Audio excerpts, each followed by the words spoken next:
بسم اللہ الرحمن الرحیم۔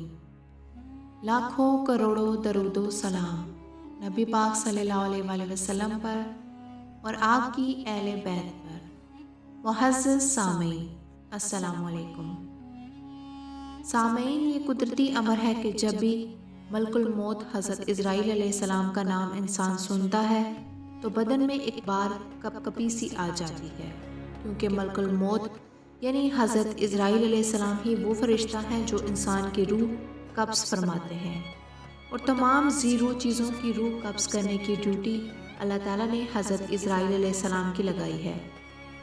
سامعین، اب سوال یہ ہے کہ یہ ڈیوٹی حضرت اسرائیل علیہ السلام کو ہی کیوں دی گئی؟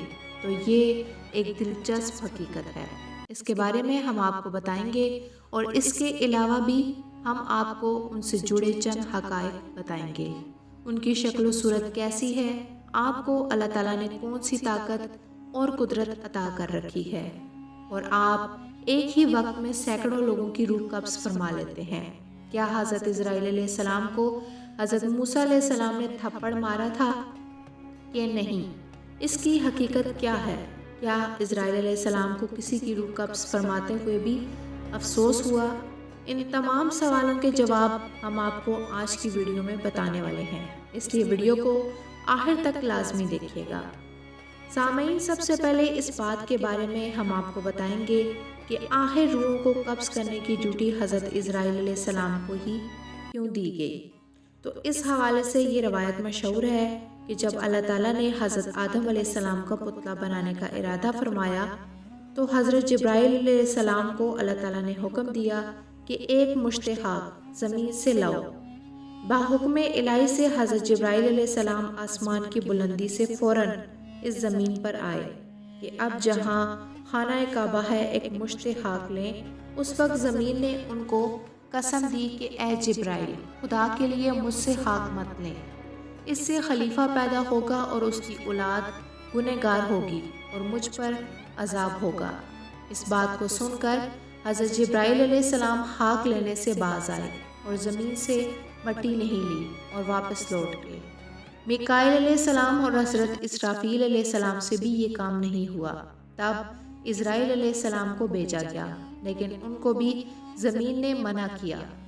انہوں نے نہ مانا اور کہا کہ تم جس کی قسم دیتی ہو میں اسی کے حکم سے آیا ہوں، میں اس کی نافرمانی نہیں کروں گا، تجھ کو لے کر ہی جاؤں گا۔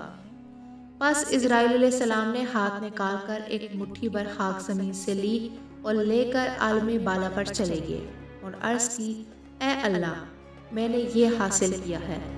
تب اللہ نے فرمایا، اے اسرائیل، میں اس خاک سے زمین پر اپنا خلیفہ پیدا کروں گا اور اس کی روح قبض کرنے کے لیے تمہیں مقرر کروں گا۔ تب اسرائیل علیہ السلام نے معذرت کی کہ یا رب، تیرے بندے مجھے دشمن سمجھیں گے۔ اللہ تعالیٰ نے فرمایا، اے اسرائیل، تو غم مت کر، میں خالق مخلوقات ہوں، ہر ایک کی موت کا سبب ہوگا اور ہر ایک اپنے اپنے مرض میں گرفتار ہوگا، تب تمہیں کوئی دشمن نہیں سمجھے گا۔ کسی کو درد میں مبتلا کروں گا تو کسی کو تب تک اور کسی کو پانی میں غرق کر دوں گا۔ سامعین، آئیے اب ہم آپ کو حضرت اسرائیل علیہ السلام کی شکل و صورت کے بارے میں بتاتے ہیں۔ حضرت اسرائیل علیہ السلام کی شکل و صورت ایک حدیث کے مطابق حضرت ابراہیم علیہ السلام اپنے گھر میں تشریف فرما تھے کہ اچانک گھر میں ایک خوبصورت نوجوان شخص داخل ہوا۔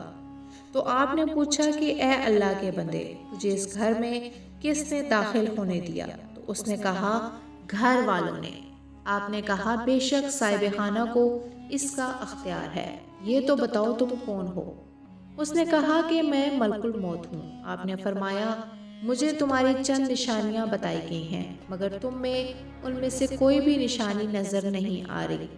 ملک الموت نے پیٹھ پھیر لی اور آپ نے دیکھا کہ ان کے جسم پر آنکھیں ہی آنکھیں نظر آنے لگی اور جسم کا ہر بال نوکدار تیر کی طرح کھڑا تھا۔ حضرت ابراہیم علیہ السلام نے فوراً طاؤس پڑھی اور فرمایا، آپ اپنی پہلی شکل پر تشریف لائیں۔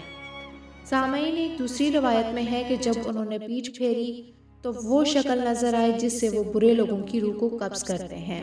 ابن مسعود اور ابن عباس کی روایت میں یوں ہے کہ حضرت ابراہیم علیہ السلام نے معلوم کیا کہ اے ملک الموت، آپ مجھے وہ شکل دکھائیں جس سے کفار کو نظر آتے ہیں۔ انہوں نے کہا آپ کی طاقت سے باہر ہے۔ ملک الموت نے وہ صورت دکھانی شروع کی تو آپ نے ان سے فرمایا کہ آپ اپنا منہ موڑ لیجئے۔ جب دیکھا تو ایک سیاہ شخص کے سر میں آگ کے شعلے نکل رہے تھے اور اس کے جسم سے بال کے بجائے تیر اور منہ سے آگ نکل رہی تھی۔ یہ دیکھ کر آپ پر خشی طاری ہو گئی اور اس کے بعد آپ نے دیکھا کہ ملک الموت اپنی شکل میں موجود تھے۔ اب ذرا یہ بتائیے کہ مومن کی روح کیسے قبض کرتے ہیں؟ تو انہوں نے کہا ذرا منہ پھیر لیجئے۔ آپ نے منہ پھیر کر دیکھا تو آپ کے سامنے ایک حسین نوجوان کھڑا تھا جس کے کپڑے سفید اور جسم مہک رہا تھا۔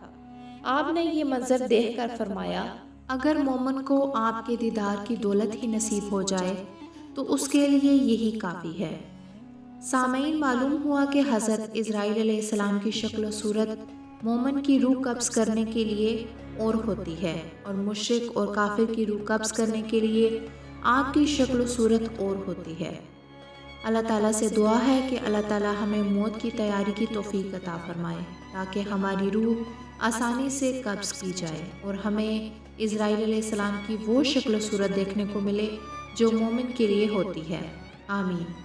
سامعین، اب بات کرتے ہیں حضرت موسیٰ علیہ السلام کا حضرت اسرائیل علیہ السلام کو تھپڑ مارنے کے بارے میں۔ سامعین، حدیث پاک میں حضرت اسرائیل علیہ السلام کا ایک ایسا واقعہ ملتا ہے جو کہ حضرت موسیٰ علیہ السلام کا ملک الموت کو تھپڑ مارنے کے حوالے سے ہے۔ اس حوالے سے حضرت ابو ہریرہ رضی اللہ تعالیٰ عنہ فرماتے ہیں کہ موت کے فرشتے کو حضرت موسیٰ علیہ السلام کی طرف انسانی صورت میں بھیجا گیا۔ جب وہ فرشتہ آیا تو موسیٰ علیہ السلام نے اسے تھپڑ مار کر اس کی آنکھ پھوڑ دی۔ وہ اللہ تعالیٰ کے پاس واپس گیا اور عرض کیا اے اللہ، تو نے مجھے ایسے بندے کی طرح بھیجا جو مرنا نہیں چاہتا۔ اللہ تعالیٰ نے ان کی آنکھ درست فرما دی اور فرمایا ان کے پاس دوبارہ جاؤ اور انہیں کہو کہ اپنا ہاتھ کسی بیل کی پشت پر رکھیں، انہیں ہر بال کے عوض ان کے ہاتھ کے نیچے جو آئے گا 1 سال زندگی ملے گی۔ اس معاملے کے بعد حضرت موسیٰ علیہ السلام نے کہا اے میرے رب، پھر کیا ہوگا؟ فرمایا موت۔ انہوں نے کہا کہ پھر ابھی ٹھیک ہے، لیکن انہوں نے اللہ تعالیٰ سے دعا کی کہ مجھے ایک پتھر کو پھینکنے کے فاصلے تک مقدس سرزمین کے قریب کر دیا جائے۔ رسول اللہ صلی اللہ علیہ وآلہ وسلم نے فرمایا اگر میں وہاں ہوتا تو تمہیں راستے کی جانب سرخ رنگ کے ٹیلے کے نیچے ان کی قبر دکھاتا۔ سامعین، اس بات کو سننے کے بعد ذہن میں ایک سوال آتا ہے کہ ایسا کیوں ہوا؟ تو اللہ تعالیٰ نے موت کے فرشتے کو حضرت موسیٰ علیہ السلام کے امتحان کے لیے بھیجا تھا تاکہ موت کے لیے فرشتہ انسانی شکل میں آئے، اس لیے یہ معاملہ پیش آیا۔ آخر میں آپ کو حضرت اسرائیل علیہ السلام کی بارگاہ مصطفیٰ حضرت محمد صلی اللہ علیہ وآلہ وسلم کے سامنے حاضری کا ایمان افروز واقعہ بتاتے ہیں۔ روایات میں آتا ہے کہ اللہ نے ملک الموت کی طرف وحی نازل فرمائی کہ میرے حبیب اور میرے محبوب محمد صلی اللہ علیہ وآلہ وسلم کی طرف چلے جاؤ اور انتہائی خوبصورت شکل اختیار کر کے حاضری دینا اور آپ کی روح قبض کرنے میں بہت زیادہ نرمی سے کام لینا۔ پس ملک الموت زمین پر اترے، ایک اعرابی کی طرح آپ کے دروازے پر آ کر کھڑے ہو گئے، پھر عرض کرنے لگے السلام علیکم اے نبوت کے گھر والوں، کیا مجھے اندر آنے کی اجازت ہے؟ حضرت عائشہ نے حضرت فاطمہ سے کہا کہ آدمی کو جواب دو، تو حضرت فاطمہ نے کہا اے اللہ کے بندے، اللہ تجھے ہر قدم پر اجر عطا فرمائے، رسول اللہ کو اپنی جان کا خیال ہے۔ اس نے دوبارہ صدا دی تو حضرت عائشہ نے حضرت فاطمہ سے کہا اس آدمی کو جواب دو۔ حضرت فاطمہ نے کہا اے اللہ کے بندے، اللہ تجھے ہر قدم پر اجر عطا فرمائے، رسول اللہ اپنے نفس میں مشغول ہیں۔ تھوڑی دیر گزرنے کے بعد اس نے پھر صدا دی، کیا میں داخل ہو سکتا ہوں؟ مجھے ضرور داخل ہونا ہے۔ تو رسول اللہ نے حضرت اسرائیل علیہ السلام کی آواز سن کر فرمایا اے فاطمہ، دروازے پر کون ہے؟ انہوں نے عرض کیا اے اللہ کے رسول، ایک آدمی دروازے پر اندر آنے کی اجازت مانگ رہا ہے۔ ہم نے اسے 2 مرتبہ جواب دیا ہے تو اس نے تیسری بار صدا دی ہے۔ آپ صلی اللہ علیہ وآلہ وسلم نے فرمایا اے فاطمہ، کیا تو جانتی ہے دروازے پر کون ہے؟ یہ لذتوں کو ختم کرنے والا ہے، جماعتوں کو بکھیرنے والا ہے، بچوں کو یتیم کرنے والا ہے اور عورتوں کو بیوہ کرنے والا ہے۔ یہ گھروں کو خیر آباد اور قبروں کو آباد کرنے والا ہے۔ یہ ملک الموت ہے۔ پھر فرمایا، اے ملک الموت، اللہ آپ پر رحم کرے، داخل ہو جاؤ۔ ملک الموت رسول اللہ صلی اللہ علیہ وآلہ وسلم کی بارگاہ میں آئے تو رسول اللہ صلی اللہ علیہ وآلہ وسلم نے فرمایا، تم صرف میری زیارت کرنے آئے ہو یا جان قبض کرنے؟ انہوں نے عرض کی کہ میں دونوں کام کرنے کے لیے آیا ہوں۔ مجھے اللہ تعالیٰ نے حکم دیا کہ میں آپ کی اجازت کے بغیر آپ کے گھر میں داخل نہ ہوں اور آپ کی روح آپ کی اجازت کے بغیر نہ لوں۔ اگر آپ اجازت دیں تو ٹھیک ہے، ورنہ میں واپس لوٹ جاؤں۔ سامعین، یہ ہے نبی کریم صلی اللہ علیہ وآلہ وسلم کی شان۔